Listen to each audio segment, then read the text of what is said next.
ఇంటి నుంచి బయటికి వెళ్ళిన తర్వాత ఆటో డ్రైవర్ అయితే అవ్వచ్చు, బస్ డ్రైవర్ అయితే అవ్వచ్చు. నీకు చుట్టమాతన బస్ డ్రైవరు నీకు తెలుసా? ఆటో డ్రైవర్ మీకు తెలుసా? ఎవరో తెలియదు, కానీ మనం ఎందుకు ఎక్కుతున్నాం? నమ్ముతున్నాం. హీ కెన్ డ్రైవ్, అతడు నడపగలడు.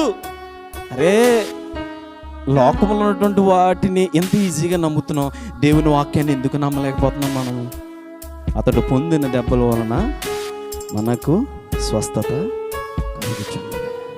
దేవుని వాక్యాన్ని నువ్వు నమ్మితే, దేవుని వాక్యాన్ని నువ్వు విశ్వసిస్తే భూమి ఆకాశము గతించిపోతుంది. దేవుడు నీకు ఇచ్చిన వాగ్దానం ఎప్పటికీ గతించదు. ఆయన వాగ్దానం చేశాడా, నిశ్చయంగా నీ తలను పైకి ఎత్తాడు. ఆయన వాగ్దానం చేశాడా, నిశ్చయంగా నీకు ఆరోగ్యాన్ని ఇస్తాడు.